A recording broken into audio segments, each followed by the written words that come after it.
एक पत्नी होने के नाते क्या मेरा इतना भी अधिकार नहीं बनता है कि मैं अगर पवन जी से बात करना चाहूँ तो वो बैठ के मुझसे बात कर लें? आखिर उनको किस चीज़ का डर है? वो क्यों नहीं बैठ के बात कर रहे हैं? ज्योति जी अपने पति के लिए अपनापन दिखा रही हैं। ये अपनापन आज से 2 महीना पहले क्यों नहीं दिखा, 4 महीना पहले क्यों नहीं? ये अपनापन आज ही क्यों दिख रहा है? कि आज समाज से मैं पूछती हूँ कि अगर मुझे पवन जी छोड़ देते हैं तो मुझे मेरे पास कुछ है जीने के लिए? महिला के हर बात पे आंसू गिर जाता है और वो दुनिया को दिख भी जाता है। मर्द का दर्द नहीं दिखता है और ना ही वो दिखा पाता है। भोजपुरी स्टार पवन सिंह ने आज लखनऊ में एक प्रेस कॉन्फ्रेंस करके पत्नी ज्योति सिंह के साथ विवाद की पूरी कहानी बताई। उन्होंने कहा कि ज्योति सिंह ने इंस्टा पर पोस्ट किया कि आदरणीय पतिदेव, मैं आपसे मिलने लखनऊ आ रही हूँ। मुझे उनके विचार और व्यवहार के बारे में अच्छे से पता था। हमने आपस में बात कर प्रशासन को सूचना दे दी थी। इसके बाद रात में खाना खाने बैठे थे। हमारे मित्र छोटे भाई धनंजय और ऋतिक खाना खा रहे थे। पवन ने कहा कि धनंजय ने बताया कि ज्योति जी के भाई ने बताया है कि वो आ रहे हैं। मैंने कहा कि मन ठीक नहीं लग रहा, उनसे कहो कि 1-2 दिन बाद आ जाएं। पवन सिंह ने कहा कि खाना खाकर हम लोग सो गए। मैं सोया हुआ था। इस दौरान मेरे बड़े भाई ने वहां आकर बताया कि नीचे ज्योति सिंह आई है। मैं ये कहना चाहता हूं कि कानून मेरे लिए भी मायने रखता है और उनके लिए भी मायने रखता है। तलाक का केस आरा में हमारी तरफ से चल रहा है। मेंटेनेंस का केस बलिया से उनकी तरफ से चल रहा है। सुनिए पवन सिंह ने पूरे विवाद पर और क्या कुछ बोला। मैं मीटिंग के लिए निकलता हूं सर, मीटिंग करता हूं। मेरा मोबाइल 2-2.5 घंटा मेरे से दूर रहा। मीटिंग करके फ्री होके जब मैं गाड़ी में बैठा तो मेरा मोबाइल मेरे हाथ में आया। मैं मोबाइल चेक करने लगा। मुझे फ़ोन आता है कि भैया घर पे ऐसे ऐसे हो गया है। मैंने लाइव ही देखा तो मैंने ये सोचा कि अभी फ़िलहाल घर पे जाना मेरा उचित नहीं है। उसके बाद भी मैंने धनंजय को फ़ोन किया कि भाई देख लेना मैडम को, उनके साथ जो है उन लोगों को कोई दिक्कत ना हो। और सर मैं पूरी रात रोड पे गाड़ी साइड करके गाड़ी में ही रहा, रात काटा। नेक्स्ट डे मैडम जाती हैं, धनंजय बाकायदे उनको नीचे छोड़ने जाते हैं। फिर अब आते हैं थोड़ा सा मुद्दे की बात पे। मैं ये कहना चाहता हूँ ज्योति जी कि आप जो अपने पति के लिए अपनापन दिखा रही हैं, ये अपनापन चुनाव से 1 महीना पहले क्यों नहीं दिखा?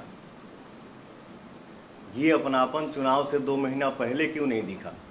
3 महीना पहले क्यों नहीं दिखा? 4 महीना पहले क्यों नहीं दिखा? ये अपनापन चुनाव से 1 महीना बाद क्यों भी दिख जाता? आज ही क्यों? क्योंकि मैं अमित शाह जी से मिल लिया, जेपी नड्डा जी से मिल लिया, धर्मेंद्र प्रधान जी से मिल लिया, विनोद तावड़ी जी से मिल लिया, उपेंद्र कुशवाहा जी से मिल लिया। वाह रे अपनापन। और एक बात, ज्योति जी के पिताजी राम बाबू सिंह जी लखनऊ आते हैं। हमारी उनकी मुलाकात होती है तो उनके पिताजी बोलते हैं कि पवन जी आप हमारी बेटी को विधायिका बना दीजिए, इसके बाद आपको उसको रखना होगा रखिएगा, छोड़ना होगा छोड़ दीजिएगा। मैंने बोला पिताजी ये हमारे बस की बात नहीं है।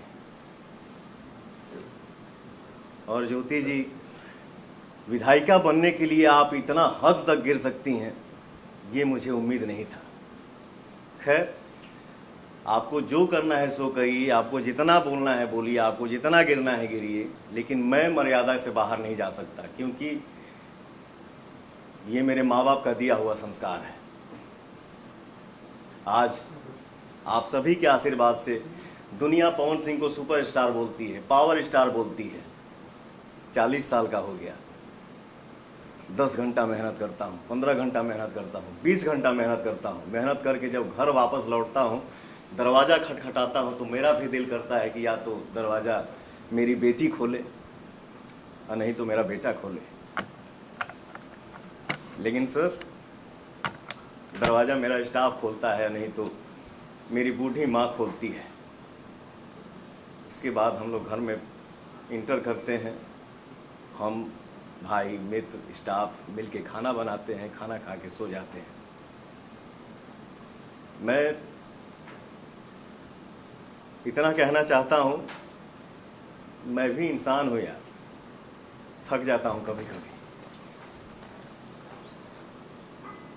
यही बात है सर कि महिला के हर बात पे आंसू गिर जाता है और वो दुनिया को दिख भी जाता है। मर्द का दर्द नहीं दिखता है और ना ही वो दिखा पाता है। और एक बात, जो लोग इस मैटर में मज़े ले रहे हैं, ये है वो है, ऐसे है वैसे करना चाहिए, समाज की बात, तो मैं इतना बता दूं, इतना कह दूं कि फैमिलियर बात जो भी होती हैं वो कमरे में होती हैं, कैमरे पे नहीं। मैं बस इतना ही कहना चाहूँगा। बहुत बहुत धन्यवाद। बता दें कि इससे पहले हाल ही में ज्योति सिंह का एक वीडियो सोशल मीडिया पर वायरल हुआ, जिसके बाद पवन सिंह ने अपने इंस्टाग्राम पेज पर लंबा चौड़ा पोस्ट लिख डाला।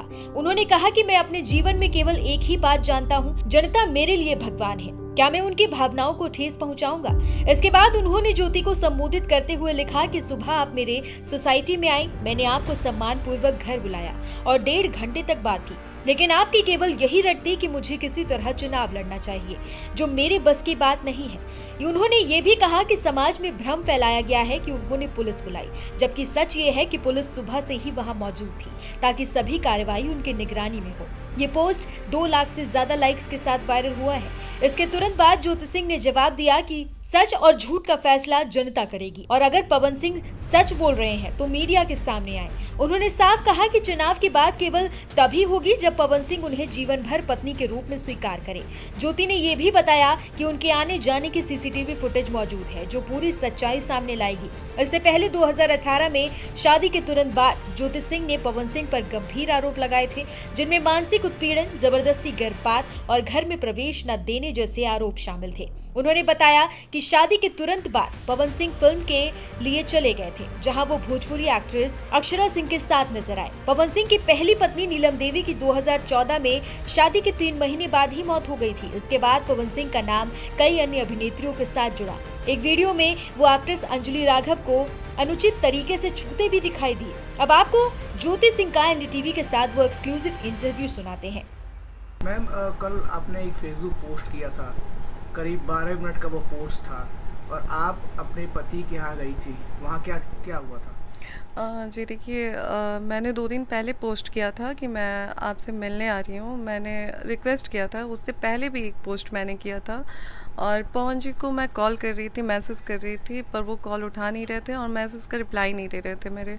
और उनकी अम्मा को भी मैंने कॉल किया, अम्मा के फ़ोन में मेरा नंबर ब्लैक लिस्ट में है, तो उनके पे कॉल नहीं लगा। फिर उनके भाई ऋतिक जी को भी मैंने कॉल किया, उन्होंने भी कॉल नहीं उठाया।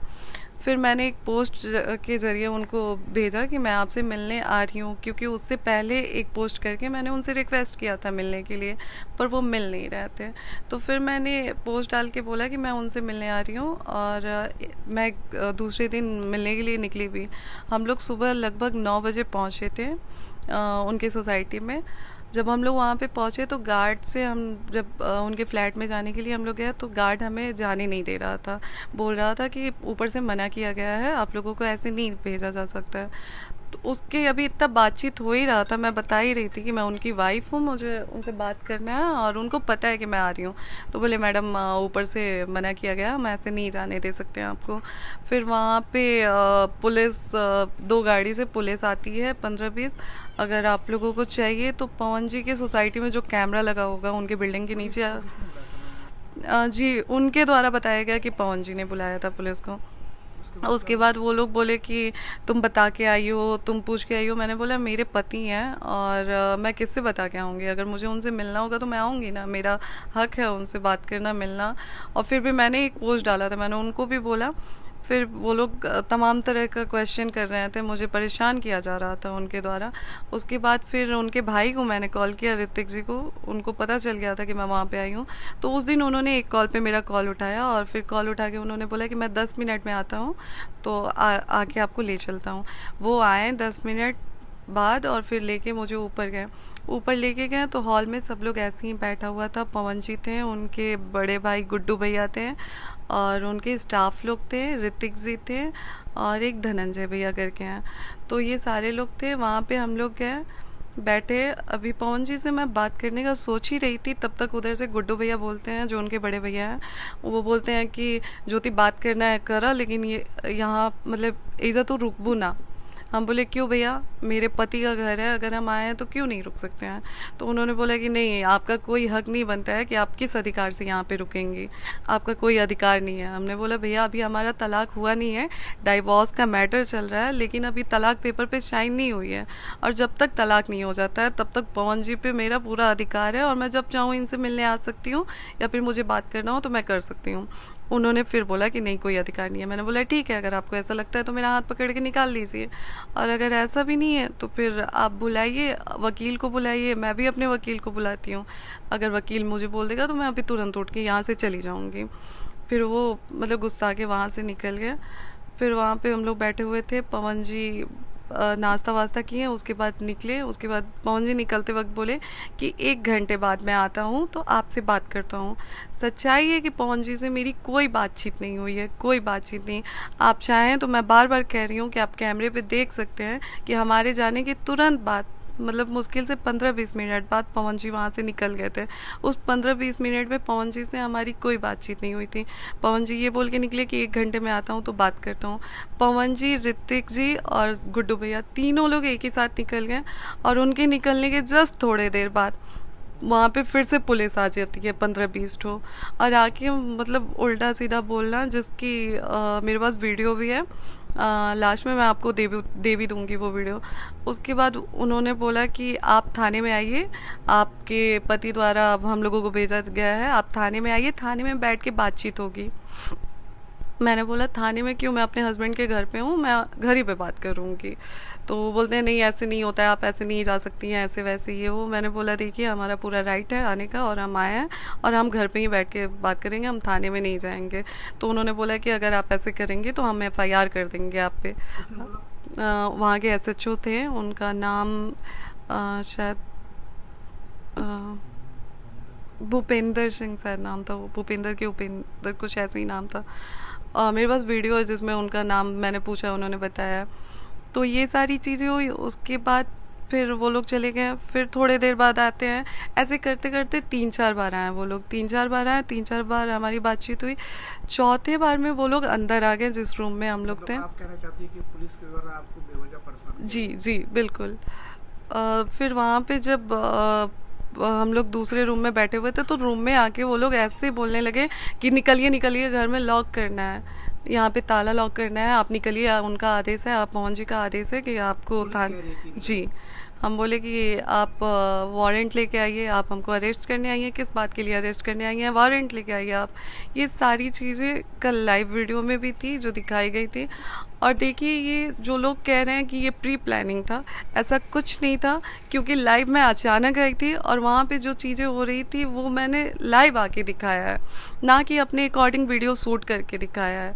तो ये सारा सर जो लोग बोल रहे हैं कि ये प्लानिंग करके मैं गई थी कि ऐसा करना है वैसा करना है, ये गलत है। दूसरे पक्ष से ये बातें चल रही हैं कि पवन सिंह चुनाव लड़ना चाहते हैं, अभी वो भारतीय जनता पार्टी में शामिल हुए हैं, बिहार से चुनाव लड़ सकते हैं, तो उनकी पॉलिटिकल इमेज को ठेस पहुंचाने की बात जो है वो दूसरा पक्ष उठा रहा है। क्या ये सही है? इसको कैसे देखते हैं? जो लोग ये सवाल उठा रहे हैं मेरे पे, उनसे एक सवाल मेरा है कि क्या लोकसभा वाला चुनाव वो लोग भूल गए हैं? जिस लोकसभा चुनाव में मैंने अपने पैर में छाले करा के और उनके पूरे इतने देर तक इतनी गर्मी में घूमी थी, हर चीज़ मतलब हर चीज़ इग्नोर करके, मैं सारा चीज़ वो करके और उनके लिए चुनाव प्रचार कर रही थी। और आज कैसे वो लोग बोल सकते हैं कि मैं पवन जी के चुनाव लड़ने से मुझे परेशानी है? वो अपना चुनाव लड़ रहे हैं, अगर मुझे लड़ना होगा मैं अपना लड़ूंगी। मैं साल भर मेहनत की हूँ क्षेत्र में, तो वो मैं अपनी अलग तैयारी रखी हूँ, पवन जी की अलग तैयारी है। पवन जी के चुनाव लड़ने से मुझे क्या मतलब है?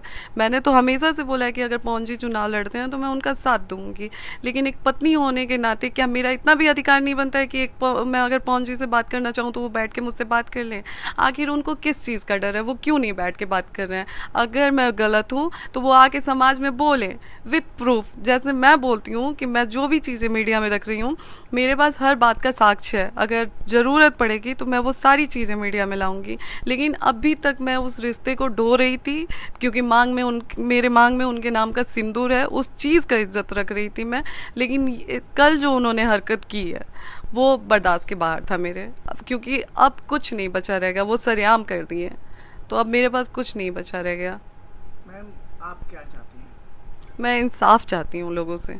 मैं 7 साल से झेल रही हूँ, मैं बहुत कुछ झेली हूँ। मैं अभी भी चीज़ों को नहीं बोलना चाहती हूँ, लेकिन मैंने बहुत कुछ झेला है। लेकिन अब बहुत हो गया, अब मेरे बर्दाश्त के बाहर है। मैं भी इंसान हूँ और अब मैं थक चुकी हूँ, और अब लोगों से मैं इंसाफ मांगती हूँ। क्योंकि कल जो भी चीज़ें हुई थी, मैं अचानक लाइव आई थी और मैंने सारी चीज़ें जो थी, ना कि वहाँ पे मैंने किसी को कुछ सिखाया था, और वो घर भी पवन जी का था, वहाँ पे लोग भी पवन जी के थे।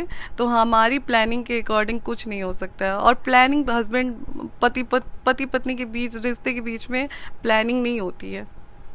मैम, सवाल थोड़ा पर्सनल है, लेकिन अगर आप बताना चाहें कि आपकी शादी कितने समय हो गए, कितने समय से आप एक दूसरे को जानते थे, और ऐसा क्या हो गया कि रिश्ता जो है वो बिखरने लगा?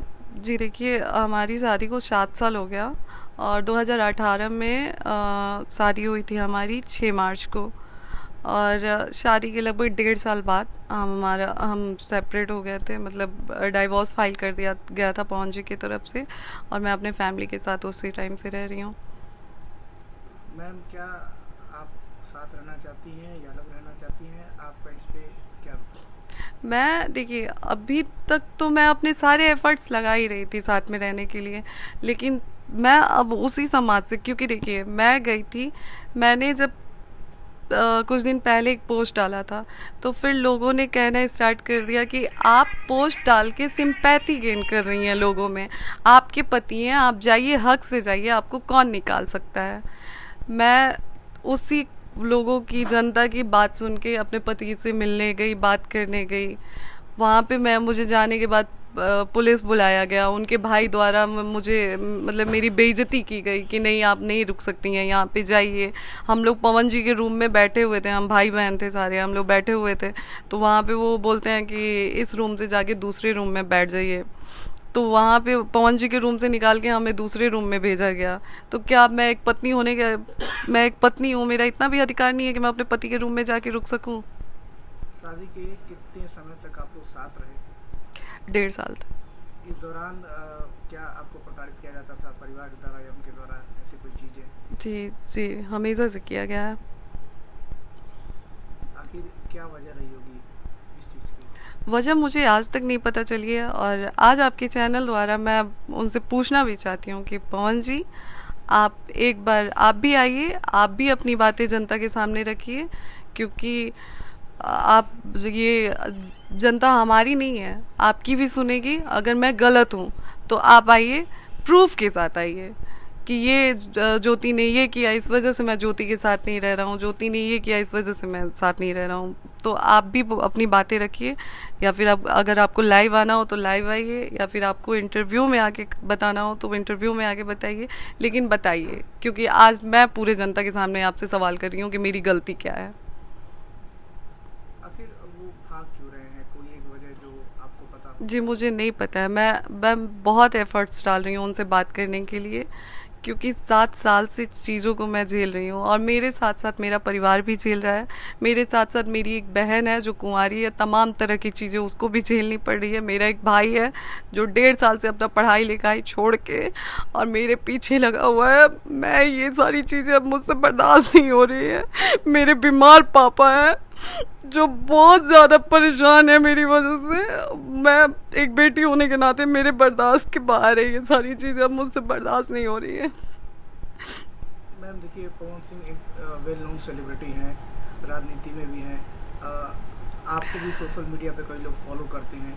ये तमाम चीज़ें अब पब्लिक डोमेन में भी हैं। अगर अब बात की जाए तो ये चर्चा भी निकल के आ रही है कि जब डिवोर्स फाइल हुआ था तो आपने ज़्यादा एलुमनाई मांग लिया था, ज़्यादा पैसों की डिमांड की, प्रॉपर्टी की डिमांड की। इस पर आप कुछ कहेंगे? जी देखिए, वो कोर्ट का एक प्रोसेस होता है। अगर आप छोड़ते हैं तो आपको भरण पोषण के लिए कुछ दिया जाता है, जो पति द्वारा दिया जाता है।